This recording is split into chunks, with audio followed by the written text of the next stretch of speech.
Esco adesso all'ultimo collegio docenti dell'anno e vi dico che è terminato con un saluto di 4 docenti che andavano in pensione e io che li guardavo da lontano pensando che questo è stato il mio primo anno, mi sono detto perché non terminare tutto questo percorso da professore, la prima esperienza, con un ulteriore video, perché se andate sul canale vedete che ne ho fatto uno che raccontava la prima settimana, poi il primo mese, adesso racconterò il primo anno, anche se poi in realtà sono stati 7 mesi, perché non raccontare ciò che ho capito della scuola, di questa esperienza e soprattutto di me stesso.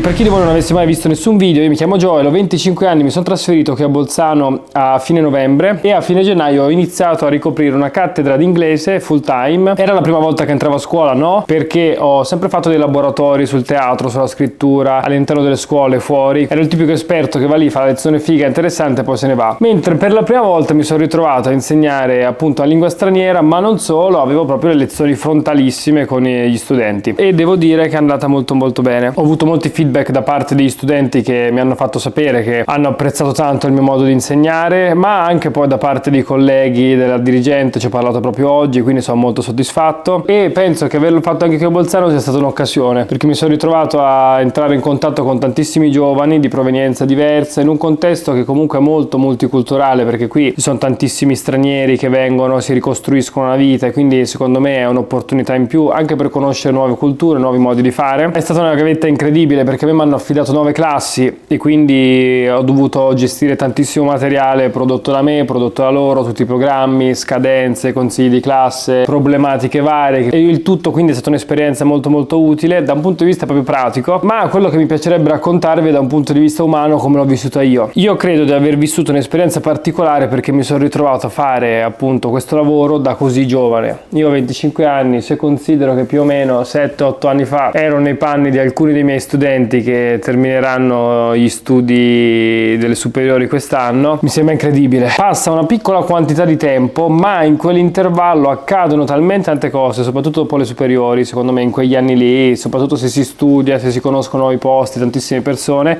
che ti cambiano profondamente. Ma rimanevano comunque in me tantissimi ricordi legati agli anni delle superiori. Io sono di quelli che ha avuto elementari, mi ricordo poco, medie pessime, superiori, liceo, soprattutto dal triennio in poi, degli anni stupendi, compagni di classe unici con cui mi sono divertito, con cui ho fatto 1000 esperienze, vacanze, gite, scambi culturali, casino in classe, cose belle in classe. Ho mantenuto il rapporto praticamente quasi con tutti, ma anche se rivedo quelli con cui non mantengo il rapporto ci scambio volentierissimo 2 chiacchiere. Anzi, la maggior parte dei miei compagni di classe sono proprio i miei migliori amici, quindi sarò tutto di me, su tutto di loro, ci vediamo, poi meno perché comunque ognuno ha preso la sua strada, però ho veramente costruito dei rapporti splendidi sia con loro che con i professori. Tra neanche 10 giorni farò uno spettacolo con la mia prof di inglese, un po' anche per chiudere questo cerchio, ma sento la mia prof di italiano, ogni tanto vedo gli altri professori, quindi per me è stata l'esperienza delle esperienze, che supera di gran lunga poi anche quella delle 2 università, sia Perugia, ma vabbè c'era il Covid, ma anche quella a Bologna, che per quanto è stata bellissima e anche quella piena di vita, ovviamente il liceo per me rimane il top. Quindi per quanto mi fossero accadute tantissime cose che mi hanno fatto maturare e cambiare come persona, rimaneva in me vivido il ricordo del liceo, che in qualche modo mi sono portato dietro. Questo mi ha aiutato a avere un occhio di riguardo per alcuni studenti che li vedi stanchi, pensierosi, paranoiati un po', ma mi ha permesso anche di capire alcune dinamiche che mi erano oscure durante gli anni del liceo, ma soprattutto ho iniziato ad abbozzare una definizione di scuola. La scuola secondo me è l'universo nella quale si incontrano tutte le dinamiche umane. Hai rapporti di potere, rapporti di gerarchia, rapporti tra pari, rapporti tra l'alto e il basso. Trovi l'amicizia, puoi trovare l'amore, puoi trovare l'odio, puoi trovare la rabbia, puoi trovare l'ingratitudine, la gratitudine, la benevolenza, la paura, l'ansia, qualsiasi sentimento e qualsiasi rapporto umano. Tu da professore hai a che fare con gente più piccola di te,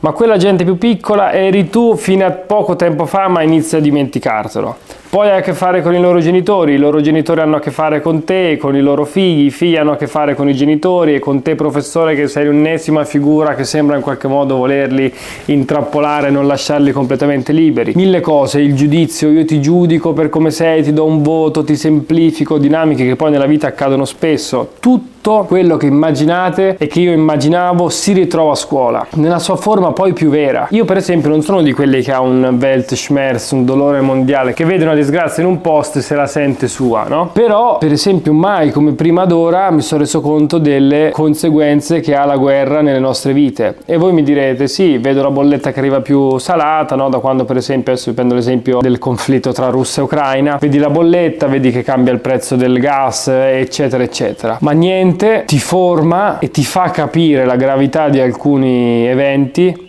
come il vedere un ragazzo, che ne so, per esempio ucraino, come mi è capitato anche a me, arrivare in una scuola qui a Bolzano per salvarsi da quella situazione, perché fortunatamente lui può farlo, e dover non solo fare amicizia, che rimane la cosa più difficile da fare di tutte, anche più difficile di magari provarci con una ragazza o con un ragazzo, imparare l'italiano, imparare l'inglese, se magari non l'ha mai fatto prima, imparare il tedesco. Proprio quest'anno mi sono reso conto di queste cose, di queste difficoltà che alcune persone sono costrette a vivere, e tu le vedi proprio lì, cerchi di aiutarle con tutte le tue energie, ma vedi proprio il disastro che si propaga poi in tutto il mondo. Lo stesso vale per esempio per magari la salute, magari ci sono delle persone che hanno dei problemi, che quindi la scuola è il primo posto che li accoglie e inizia a prendere in considerazione tutte quelle dinamiche, i prof di sostegno che magari non venivano mai compresi, che in realtà sono fondamentali perché appunto sostengono, ma non solo il ragazzo e i ragazzi problematici, ma tutta la classe che in qualche modo deve inglobarli. Quella è un'altra dinamica a cui ho pensato molto. Dicevo che è un universo perché anche le dinamiche che vivono i ragazzi sono molto molto complesse, ma ogni singolo ha la sua storia, ha le sue dinamiche che deve seguire. Ogni ragazzo poi nel migliore dei casi si ritrova appartenente a una famiglia che molto spesso, almeno qui a Bolzano, ha già tanti cazzi a cui pensare. Quindi la scuola diventa qualcosa di secondario, un optional, un privilegio, e quindi perché magari tuo padre pensa tutto il tempo a lavorare, tua madre c'è o non c'è, oppure il contrario, c'è tua madre e non c'è tuo padre, ti sei spostato con un altro parente, ti ritrovi qui e a un certo punto la scuola va in secondo piano perché tu inizi a dirti cazzo, devo trovare lavoro per supportare la mia famiglia, oppure la mia famiglia mi lascia fare quello che mi pare. Quindi anche tu da docente, nel momento in cui fai notare qualcosa, i genitori sono molto distaccati e non mi viene neanche da biasimarli, perché al posto loro forse, anzi sicuramente, fai la stessa cosa. È molto molto complesso. La scuola è anche quel luogo in cui tutto succede, tutto, dal bene a quella cosa particolare che non ti aspettavi, da quell'alunno formidabile che magari ha già trovato lavoro da informatico perché la sera programma e fa le sue cose di nascosto, al ragazzo che tu vedi quel gradino lì con la scritta gigantesca attenti al gradino e ti chiedi ma chi è che inciamperebbe su quel gradino, e poi 2 minuti dopo uno inciampa, batte la capoccia lì. Pure la dinamica che c'è qui, no? Che durante la ricreazione non puoi mangiare in classe perché sbricioli, perché fai casino, e io proprio ho visto davanti a me un ragazzo che da fermo è entrato un secondo per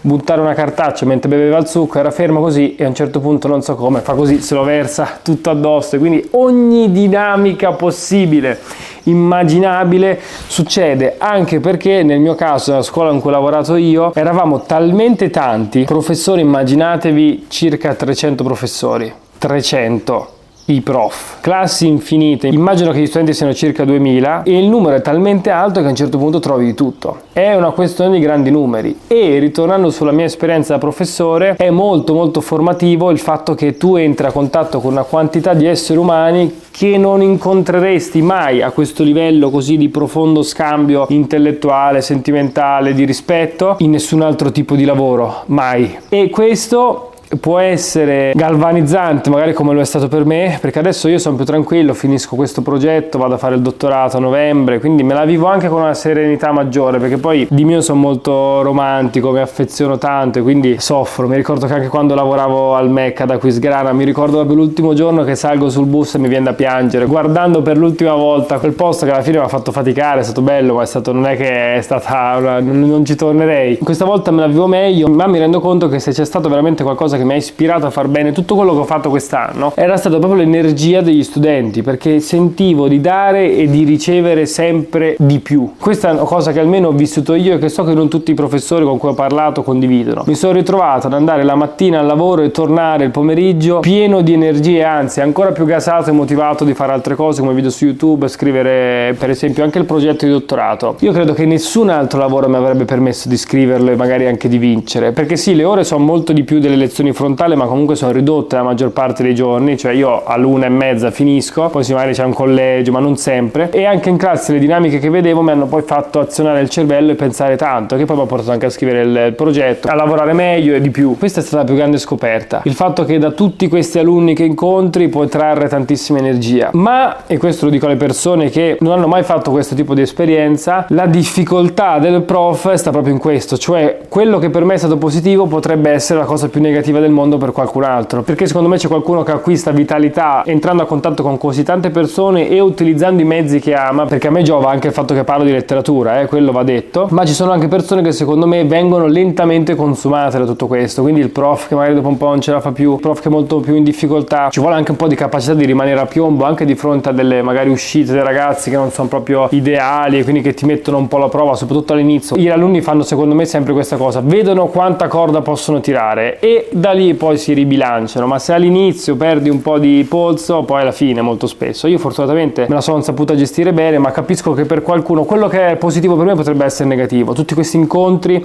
tutte queste dinamiche, l'avere a che fare non solo con loro ma con altri colleghi, con i genitori, con la burocrazia, che qua almeno a Bolzano è tantissima, ma immagino che ci sia in tutta Italia a questo punto, può essere pesante, può essere avvilente e può schiacciarti. Un'altra cosa che vorrei mettere in evidenza e consigliare è buttatevi di più, cioè lo dico anche a me stesso, assurdo, prendo il bus adesso per tornare a casa, ho conosciuto un professore, mi diceva ma noi lavoriamo insieme e ci avevo parlato la prima volta oggi, simpaticissimo, e non lo rivedrò più, o almeno tornerò a visitare gli alunni, magari incontro anche lui, però per dirvi che all'interno della scuola, soprattutto quando è così grande, quando sei poi in una città come Bolzano che raccoglie persone da tutta Italia, puoi incontrare delle persone incredibili, simpaticissime, che come è capitato anche a me, però rimpiango di non averlo fatto un po' prima. Ricordo i primi mesi ero talmente focussato nel lavoro, le altre cose, che entravo a scuola, poi io sono una sorta di persona sia estroversa ma anche, non lo so, un po' riservata, sono strano, vado lì, leggo il mio libro, poi magari incuriosisco perché sono giovane o c'ho un modo di fare che magari si fa notare in alcuni casi, quindi poi inizio a parlare e stringo subito amicizia, o almeno un rapporto che puoi scambiarti due chiacchiere, bere un caffè, e l'avrei fatto di più. L'ho fatto poco ed è riuscito tantissimo, immagino quante altre persone, quanto mi sarei potuto anche godere di più anche le serate. Adesso per salutarci abbiamo fatto varie cene così, mi sono detto cazzo, ma se l'avessimo fatto prima. Non è successo, però lo porterò dietro come ricordo, perché anche quando ho fatto poi la magistrale, io, avendo vissuto in triennale il Covid, poi a Perugia che mi faceva cagare, non mi piaceva, mi sono detto cazzo, in magistrale ho preso anche una casa molto in centro, proprio per poter organizzare pranzi, cene, studiare insieme, perché fai amicizia, ti godi di più e anche il viaggio diventa più semplice, soprattutto in un mondo come quello della scuola in cui un consiglio può cambiarti tutto, no? Quando prendere le ferie, come fare l'abilitazione, dove farla, questo esame, mandare questi documenti, tutto un insieme, quindi è un mondo in cui si vive anche molto di passaparola, perché alcune cose vengono date per scontato o spiegate male, quindi l'aver iniziato tardi a fare amicizia con i colleghi un po' me lo rimpiango, però meglio tardi che mai. Sento di essere una persona completamente diversa da quando ho iniziato, sento di aver affinato tutte le mie capacità, il parlare in pubblico, lo spiegare, lo scrivere, il comunicare, il dire esattamente cosa sbaglia un'altra persona, quindi essere eloquente al punto tale da saper anche snocciolare delle dinamiche complesse, di nuovo gestire sempre il linguaggio, che poi di base è la missione che io mi sento dentro, cioè io quello che voglio fare nella mia vita è arrivare con la letteratura e con la mia arte, con l'arte degli altri, il racconto dell'arte degli altri a più persone possibili, e io so che in questo c'è tanto studio da un punto di vista del linguaggio, come parli, come semplifichi, come spieghi, come crei la suspense, come rallenti, come velocizzi,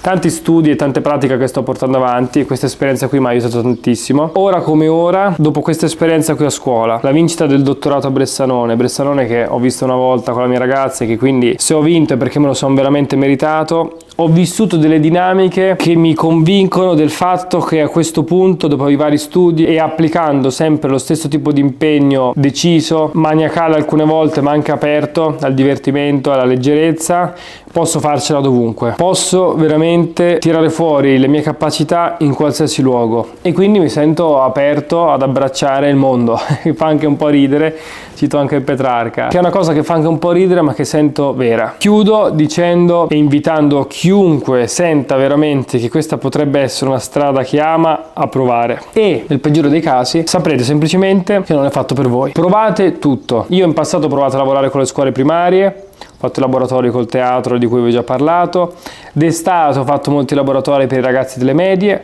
quest'anno mi sono ritrovato a lavorare alle superiori e nel frattempo, nel tempo libero che mi rimaneva, sono andato anche negli asili a fare dei laboratori, sempre qui a Bolzano. Ho chiaro adesso un panorama di scelte che comunque posso prendere, che posso comunque decidere, dovendo magari recuperare delle cose, ma comunque ho presente tutto il ventaglio, perché anche se non vado io a lavorare lì, mio figlio o mia figlia o in generale il figlio di X, il figlio del mio amico, il figlio di mio fratello dovranno andare a scuola. Ed è bello avere la percezione di questo luogo così complesso e tutte le dinamiche che si incontrano. Quanto è importante all'asilo avere magari le educatrici, gli educatori giusti, alle medie per appassionarti, sapere che esistono scuole in cui puoi fare subito il tedesco o altre lingue, vedere come funziona il mondo, quali sono le agevolazioni che hai qui, quali sono quelle che hai da un'altra parte. Farsi un'idea, sia da un punto di vista lavorativo, ma anche poi per la nostra vita. Sapere come funziona questo luogo chiamato scuola in cui abbiamo passato così tanto tempo, in modi positivi e in modi negativi, in cui se ci lavoreremo ce ne passeremo altrettanto e che se abbandoneremo noi accoglierà comunque qualcuno a cui vogliamo bene. Questa è la mia esperienza, ho tanto altro da dirvi, ma forse ho bisogno anch'io di altro tempo per metabolizzare il tutto. Chiudo quindi ringraziando tutte le persone che ho incontrato in questo periodo, che è stato così importante per me, tutti i miei alunni che sfortunatamente non ho potuto salutare in toto, perché molti sono andati in vacanza prima, quindi ragazzi, io so che qualcuno di voi vede i video, vi saluto tanto. Vi ho caricato un ultimo file, una sorta di lettera in cui vi saluto, in cui vi do anche dei consigli letterari e cinematografici per chi di voi volesse recuperare delle cose quest'estate in futuro. Questo è, grazie a tutti, grazie anche a me stesso, mi sono divertito, sono stato bravo, ogni tanto bisogna darsi anche una pacca sulla spalla e a presto.